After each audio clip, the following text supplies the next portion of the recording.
നമസ്കാരം. പൊതുജനം കരുതിയല്ല സാർ എന്ന ജനകീയ പരിപാടിയിലേക്ക്, ജനകീയ വാർത്താ മണിക്കൂറിലേക്ക് പ്രിയപ്പെട്ട പ്രേക്ഷകർക്ക് സ്വാഗതം. പൊതുജനങ്ങൾ നേരിടുന്ന പ്രശ്നങ്ങൾ, പ്രതിസന്ധികൾ അത് ചൂണ്ടിക്കാട്ടാനും പ്രേക്ഷകരിലേക്ക് എത്തിക്കാനും അധികൃതരുടെ ഇടപെടൽ ഉറപ്പാക്കാനും ഒക്കെ വേണ്ടിയാണ് ഈ പരിപാടി എന്നുള്ള കാര്യം പ്രേക്ഷകർക്ക് അറിയാം. ഒരു വാർത്താ മാധ്യമം എന്നുള്ള നിലയിൽ 24-ന് കഴിയുന്നതിൻ്റെ പരമാവധി വാർത്താ ഇടപെടൽ ഈ വിഷയങ്ങളിൽ ഉണ്ടാകും എന്ന ഉറപ്പോടുകൂടി പുതിയൊരു അധ്യായത്തിലേക്ക് നമ്മൾ കടക്കുകയാണ്. എല്ലാ പ്രേക്ഷകരും ഈ വാർത്താ യാത്രയ്ക്കൊപ്പം ഉണ്ടാകും എന്ന പ്രതീക്ഷയോടുകൂടി ആരംഭിക്കുന്നു പൊതുജനം കഴുതിയല്ല സാർ.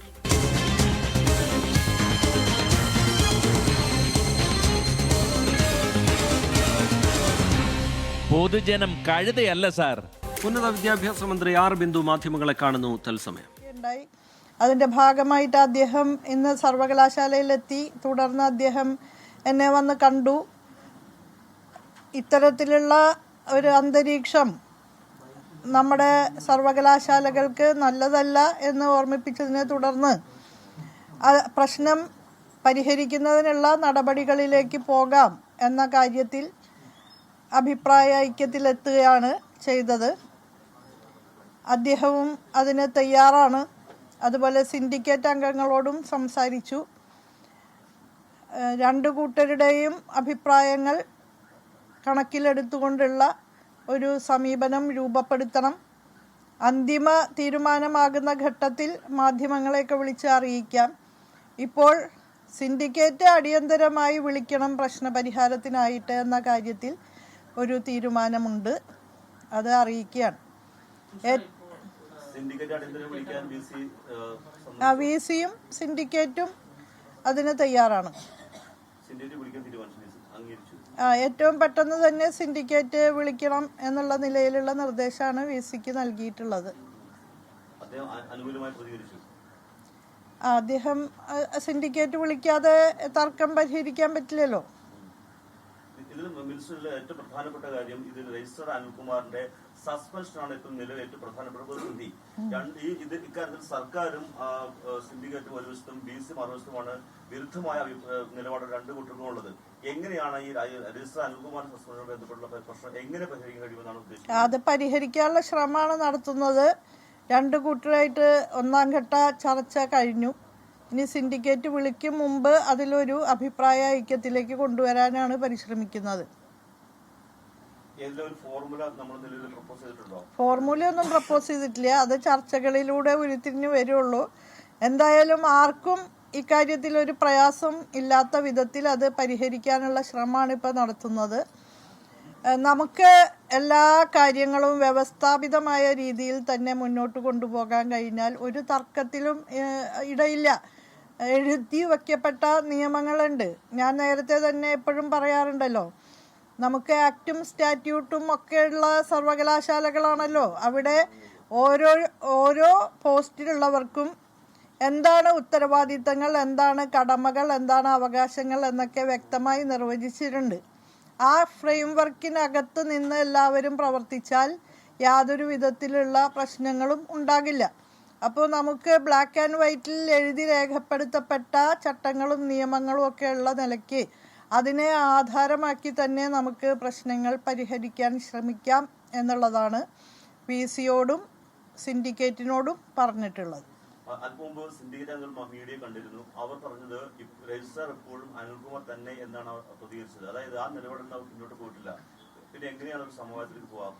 അത് സമവായ ആവട്ടെ, അപ്പൊ പറയാം. ഇനിയും ചർച്ചകൾ ഉണ്ടാവണല്ലോ. എന്തായാലും ഏറ്റവും പെട്ടെന്ന് സിൻഡിക്കേറ്റ് വിളിക്കും. സിൻഡിക്കേറ്റ് വിളിക്കുക എന്നുള്ളത് അനിവാര്യമാണ്. കാരണം ഈ വിഷയങ്ങൾ ചർച്ച ചെയ്ത് ഒരു തീരുമാനത്തിലെത്താൻ കഴിയുക സിൻഡിക്കേറ്റിലാണ്. അപ്പം അതുകൊണ്ട് സിൻഡിക്കേറ്റ് ഏറ്റവും പെട്ടെന്ന് വിളിക്കും. അതിനു മുമ്പായി തന്നെ ഇത് സംബന്ധിച്ച് എങ്ങനെയാണ് കൈകാര്യം ചെയ്യേണ്ടത് എന്നുള്ളതിലേക്ക് തീരുമാനത്തിലേക്ക് നമുക്ക് എത്താൻ സാധിക്കും.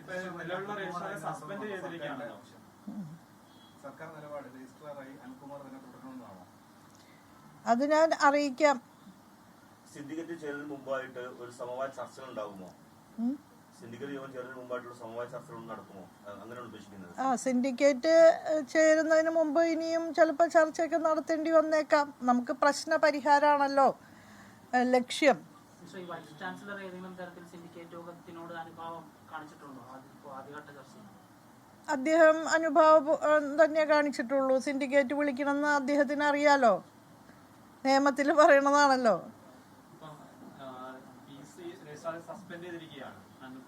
സിൻഡിക്കേറ്റ് വിളിക്കാൻ അദ്ദേഹം തയ്യാറാണ്.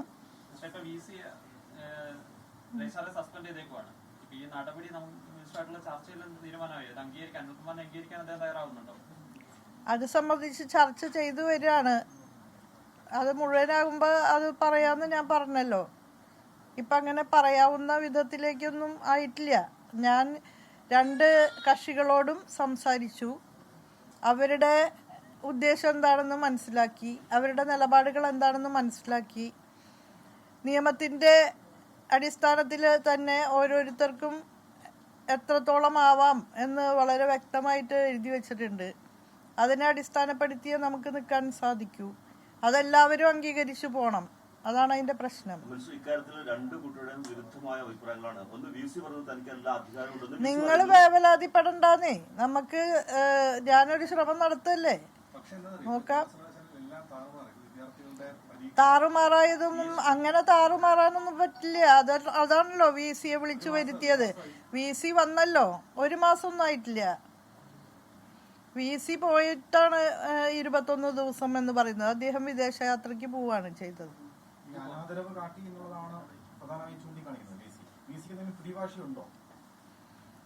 അങ്ങനെ പിടിവാശി ഒന്നുള്ളതായിട്ട് എനിക്ക് തോന്നിയില്ല. എന്നെ വന്ന് കണ്ടപ്പോൾ അദ്ദേഹവും ഈ പ്രശ്നങ്ങൾ പരിഹരിക്കണം എന്ന നിലപാടാണ് മുന്നോട്ട് വെച്ചത്. വലിയൊരു സമര പോരാട്ടമുണ്ട്. നിരവധി ജയിലിലായി. സർക്കാർ ഇങ്ങനെ ഒരു സമവായത്തിലെത്തുമ്പോൾ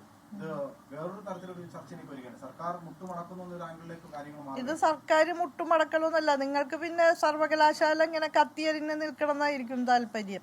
എന്തായാലും SFIക്കാര് വളരെ നല്ല പ്രതിഷേധവും പ്രതിരോധവും ഒക്കെ കാഴ്ചവെച്ചു. അത് അവര് ശരിയുടെ പക്ഷത്ത് തന്നെ നിന്നതാണെന്നാണ് എൻ്റെ അഭിപ്രായം. സമരം അത് കഴിഞ്ഞല്ലോ.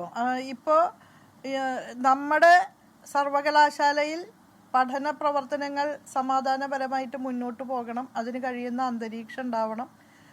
അതോടൊപ്പം തന്നെ മികച്ച റാങ്കിങ്ങും എല്ലാം നേടിയിട്ടുള്ള സർവകലാശാലയാണ്. കുട്ടികൾക്കാണെങ്കിൽ സർട്ടിഫിക്കറ്റ് ഉൾപ്പെടെയുള്ള കാര്യങ്ങൾ, ദൈനംദിന പ്രവർത്തനങ്ങൾ സുഗമമായിട്ട് നടക്കണം. അത് വിദ്യാർത്ഥികളുടെ ആവശ്യമാണല്ലോ. അപ്പോൾ ഈ ഒരു പ്രശ്നമുണ്ടായി. ആ പ്രശ്നത്തിൻ്റെ വിശദാംശങ്ങളൊക്കെ ഇപ്പം എല്ലാവർക്കും മനസ്സിലായി. ഈ പ്രശ്നത്തിൽ ഉൾച്ചേർന്നിട്ടുള്ള നിലപാടുകൾ മനസ്സിലായി. ആ നിലപാടുകളിൽ ആർക്കാണ് തകരാറെന്നൊക്കെ ഉള്ളത് ഏതാണ്ടൊക്കെ ജനസമൂഹത്തിന് മനസ്സിലായി.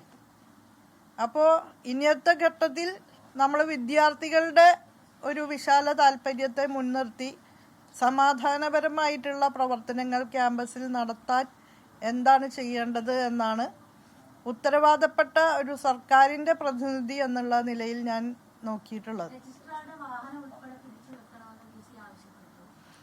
അതൊക്കെ കുറെ പ്രാവശ്യം പറഞ്ഞതല്ലേ.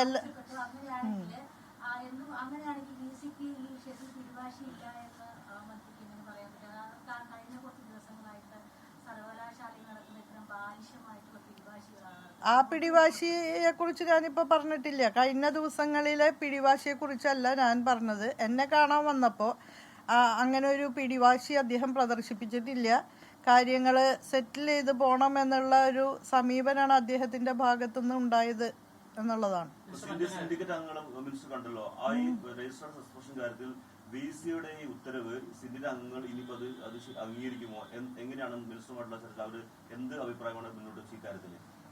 അവരും സിൻഡിക്കേറ്റ് അടിയന്തരമായിട്ട് വിളിക്കണം, അത് പ്രശ്നം ചർച്ച ചെയ്യണം എന്നുള്ള നിലപാടാണ് അവർ ഉയർത്തിയിട്ടുള്ളത്. സസ്പെൻഷൻ ഉത്തരവിന്റെ കാര്യത്തിൽ അവരെന്താണ് ഇപ്പോൾ മിനിസ്റ്റർ ചർച്ചയിൽ ഒരു സമവായത്തിന്റെ ഭാഗമായിട്ട് എന്ത് നിർദ്ദേശമാണ് മുന്നോട്ട് മിനിസ്റ്റർ എടുത്തത്? സിൻഡിക്കേറ്റ് വിളിക്കട്ടെ. സിൻഡിക്കേറ്റ് ചേർന്നാലല്ലേ ചർച്ച ചെയ്യാൻ പറ്റൂ. അപ്പല്ലേ പ്രശ്നം മൂർത്തമായ നിലയിൽ ചർച്ച ചെയ്യാൻ പറ്റുള്ളൂ. ആ സിൻഡിക്കേറ്റ് വിളിക്കാൻ സിൻഡിക്കേറ്റ് അംഗങ്ങളും വൈസ് ചാൻസലറും ഒരേ അഭിപ്രായത്തിൽ എത്തിച്ചേർന്നിരിക്കുന്നു. സിൻഡിക്കേറ്റ് അടിയന്തരമായിട്ട് വിളിക്കും. ഈ സിൻഡിക്കേറ്റ് യോഗത്തിൽ ആരായിരിക്കും രജിസ്ട്രാറായിട്ട് പങ്കെടുക്കുക? അപ്പൊ രണ്ട് രജിസ്ട്രാർ ഉണ്ട്. ഒന്ന് അനിൽകുമാറുണ്ട്, ഒന്ന് സിൻഡിക്കേറ്റ്. അതൊക്കെ സിൻഡിക്കേറ്റ് വിളിക്കുമ്പോ അറിയാം.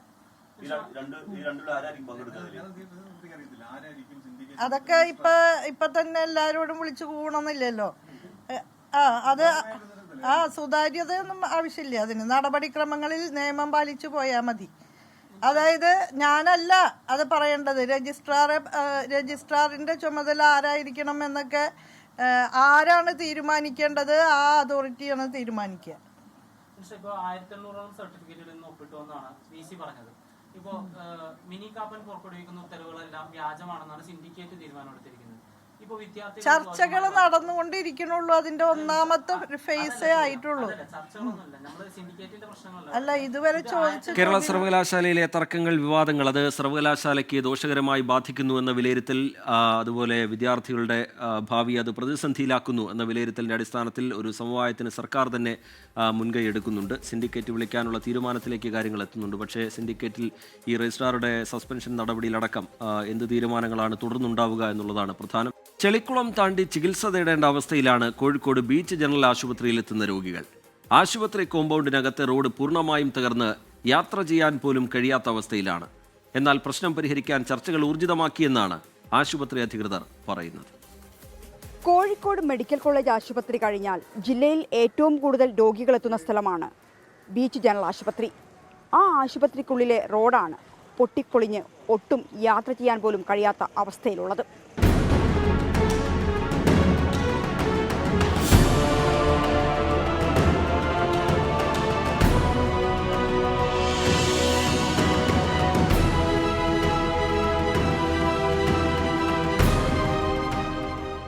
ഇവിടെ ഒരു റോഡുണ്ടായിരുന്നു. എന്നാൽ ഇന്ന് ആ റോഡിന്റെ ഒരു അടയാളം പോലും ഇവിടെയില്ല. നിറയെ കുഴികൾ മാത്രം. മഴ പെയ്തതോടെ ചെളിക്കുളമായി. ഒരു ആരോഗ്യ കേന്ദ്രത്തിനകത്തെ റോഡാണ് ഈ അവസ്ഥയിലുള്ളത്. അവിടെ നിങ്ങോട്ട് വരാൻ കഴിയുമോ? വയസ്സന്മാരല്ലേ വരുന്നതൊക്കെ. എനിക്ക് 90 വയസ്സ് കഴിഞ്ഞ് ഞാൻ അരമണിക്കൂർ കഴിഞ്ഞ് ഇവിടെ എത്തുമ്പോൾ ബസ് ഇറങ്ങിയിട്ടേ. OP ടിക്കറ്റ് എടുക്കാൻ ഒരു സാഹസിക യാത്ര തന്നെ നടത്തണം.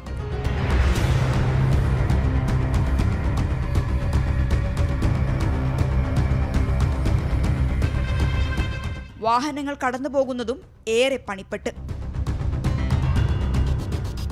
ഭയങ്കര ബുദ്ധിമുട്ടല്ലേ എങ്ങനെ വണ്ടി ഓടിക്കുകയല്ലേ അല്ലേ? 10 ഇത് നന്നാക്കിയിട്ട് 40 അല്ല ഇത് ആറ് ചെയ്തിട്ട് 20 ഉറുപ്പ്യ വാങ്ങുന്നുണ്ട് പാർക്കിംഗ് പ്ലേസിന്. 10 ഉറുപ്പ്യ ഇതിലേക്ക് വാങ്ങുന്നുണ്ട് ടിക്കറ്റിന്. എന്നിട്ട് ഇത്രയും കിട്ടുന്ന വരുമാനം കൊണ്ട് സുന്ദരമായിട്ടുണ്ടാക്കാം. ഇവിടെ എത്തുന്ന രോഗികളുടെ വാഹനങ്ങൾ പാർക്ക് ചെയ്യുന്നതിന് പാർക്കിംഗ് ഫീസ് ഈടാക്കുന്നുണ്ട്. പൊട്ടിപ്പൊളിഞ്ഞ ഈ റോഡിലൂടെ യാത്ര ചെയ്യുന്നതിനും ഇവിടെ നിർത്തിയിടുന്നതിനും ഈ ഫീസ് ഏർപ്പെടുത്തിയതിനെതിരെയും പ്രതിഷേധമുണ്ട്. റോഡ് നവീകരണത്തിനായി 1 കോടി രൂപ അനുവദിച്ചിരുന്നു. പക്ഷേ അത് വകമാറ്റി. ഇനി പുതിയ ഫണ്ട് കണ്ടെത്തണം. ഒരു ജില്ലയിൽ 2 ഹോസ്പിറ്റലിന് ഫണ്ട് വെക്കാൻ പാടില്ല എന്നുള്ളതുകൊണ്ട് അങ്ങനെയാണ് MLA പറഞ്ഞിട്ടുള്ളത്. അതുകൊണ്ട് ഈ ഫണ്ടും കൂടി മെഡിക്കൽ കോളേജ്, അതായത് MLAക്ക് ലഭിച്ച 7 കോടി ബീച്ചിനും അതേപോലെ മെഡിക്കൽ കോളേജിനും ആയിട്ട് നീക്കി വെച്ചു എന്നാണ് പറഞ്ഞത്. പുതിയ ഫണ്ട് കണ്ടെത്തണം.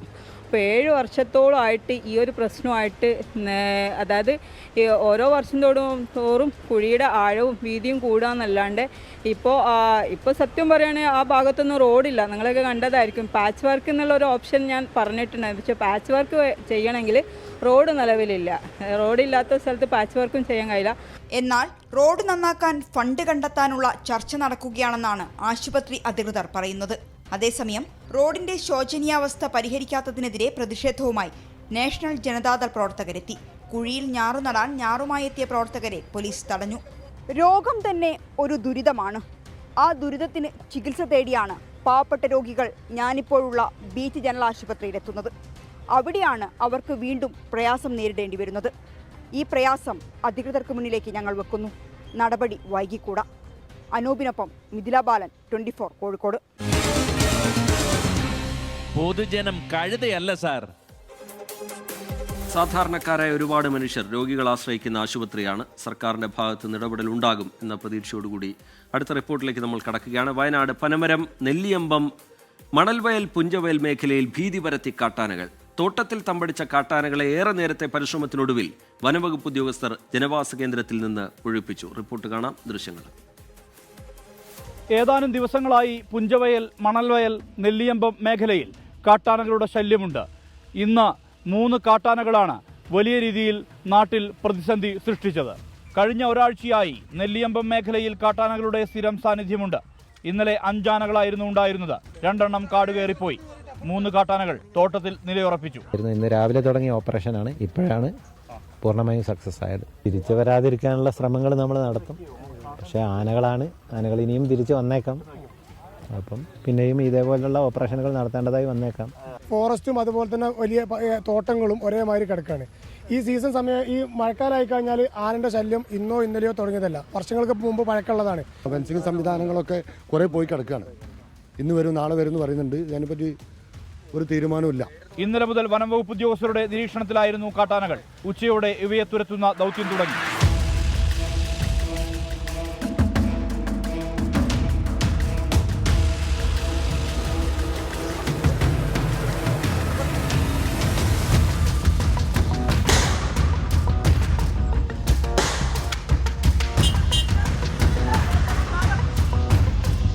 ചെതലയം റേഞ്ച് ഓഫീസർ രാജീവ് മുതൽ ഫോറസ്റ്റ് വാച്ചർമാർ വരെയുള്ളവരുടെ കഠിന പ്രയത്നം. തോട്ടത്തിൽ നിന്ന് വയലിലൂടെ പടക്കം പൊട്ടിച്ച് ആനകളെ ഓടിച്ചു. ഇതിനുശേഷം 2 ആനകൾ കാട്ടിലേക്ക് കയറിപ്പോയി. ഒരാന മറ്റൊരു തോട്ടത്തിൽ നിലയുറപ്പിച്ചു. ഏറെ നേരത്തെ ശ്രമത്തിനൊടുവിലാണ് ശേഷിക്കുന്ന കാട്ടാനയെ കൂടി തുരത്താൻ കഴിഞ്ഞത്. താൽക്കാലിക ആശ്വാസം ജനങ്ങൾക്ക്, ഒപ്പം വനം വകുപ്പിനും. വനം വകുപ്പിന്റെ ഏറെ നേരത്തെ ശ്രമത്തിനൊടുവിൽ കാട്ടാനകളെ താൽക്കാലികമായെങ്കിലും ജനവാസ കേന്ദ്രത്തിൽ നിന്ന് മാറ്റാൻ വേണ്ടി കഴിഞ്ഞിട്ടുണ്ട്. ആനകൾ വീണ്ടും കാടിറങ്ങുമോ എന്നാണ് ഉയരുന്ന ആശങ്ക. സജിൽ ഗുരുവായൂരിനൊപ്പം സുർജിത് അയ്യപ്പത്ത്, 24 വയനാട്. പൊതുജനം കഴുതയല്ല സാർ. പനമര മേഖലയിലെ കാട്ടാന ശല്യം നേരത്തെ 24 തന്നെ നിരവധി തവണ റിപ്പോർട്ട് ചെയ്തിട്ടുള്ളതാണ്. മേഖലയിൽ പുറത്തിറങ്ങാൻ കഴിയാത്ത അവസ്ഥയാണുള്ളതെന്ന് അവിടെയുള്ള പ്രദേശവാസികൾ, നാട്ടുകാർ പറയുന്നു. കാണാം ചില പ്രതികരണങ്ങൾ. കാട് വെട്ടുന്നില്ല, അതാണ് മെയിനായിട്ടുള്ള പ്രശ്നം. ഇത് തോട്ടത്തിലേക്ക് വന്നാൽ പിന്നെ ആന പോവില്ല. ഇത് ഫോറസ്റ്റ് പോലെ കിടക്കുകയാണ്. 10-30 ഏക്കർ സ്ഥലമുണ്ട്. അത് നിർബന്ധമായിട്ട് നിങ്ങൾ അവരുമായിട്ട് സംസാരിച്ച് കാടൊന്ന് വെട്ടിച്ചേരണം. ഉദ്യോഗസ്ഥന്മാർ വരുന്നുണ്ട്, അവർ കുറേ ഡ്യൂട്ടി ചെയ്യുന്നില്ല എന്നല്ല. പക്ഷേ എന്നിരുന്നാലും അതിന് ശാശ്വത പരിഹാരം ഇന്നുവരെ അവരെ സംബന്ധിച്ചിടത്തോളം കാണാൻ കഴിഞ്ഞിട്ടില്ല. ഇതിന് ശാശ്വത പരിഹാരം കണ്ടാലേ എന്താക്കാൻ പറ്റൂ. നമുക്കൊന്നും ഇതുവഴി യാത്ര ചെയ്യാൻ പോലും പേടിയാണ് ഇപ്പോൾ. ഈ ഒരൊറ്റ കൊല്ലം കൊണ്ട് ഇവിടെ വന്ന് നിങ്ങൾക്കറിയാം, ഒരു മനുഷ്യനും ഒരു കൃഷിയും ചെയ്യാൻ പറ്റാത്ത കൊല്ലത്തിലേക്കായി. കാരണം ഇവിടുന്ന് ഒരു 3 കിലോമീറ്റർ അപ്പുറത്താണ് ഫോറസ്റ്റ് ഉള്ളത്. അവിടുന്ന് ആന ഈ നെല്ലിയമ്പ ഈ ജനവാസ പ്രദേശത്തേക്ക് ആന വരുന്നുണ്ടെങ്കിൽ അതിന്റെ ഉത്തരവാദിത്വം ഫോറസ്റ്റ് അധികാരിക്ക് തന്നെയാണ്. 6-6:30 ആകുമ്പോഴേക്ക് ആന പുഴയിലേക്ക് പോകും. ഞങ്ങളെല്ലാം അത്യാവശ്യം സാധനം മേടിക്കുന്ന ഒരു കടയുണ്ട്, അവിടേക്ക് പോലും പോകാൻ പറ്റാത്ത അവസ്ഥയാണ്. ഞങ്ങളൊക്കെ പേടിച്ച് വരച്ചാണ് ഇങ്ങോട്ട് ഓടി പോകുന്നത്. പേടിച്ചപ്പോൾ ഫോറസ്റ്റുകാരൊക്കെ ഉണ്ട്. അപ്പോൾ ഞങ്ങൾക്ക് തൊഴിലുറപ്പിന് പോയതാ. ഇനിയിപ്പോൾ നേരെ വേഗം വീട്ടിലേക്ക് പോയിക്കോളാൻ പറഞ്ഞു. ഈ റിപ്പോർട്ടോടുകൂടി പൊതുജനം കഴുതിയല്ല സാർ എന്ന പരിപാടിയുടെ ഇന്നത്തെ അധ്യായം ഇവിടെ പൂർത്തിയാവുകയാണ്.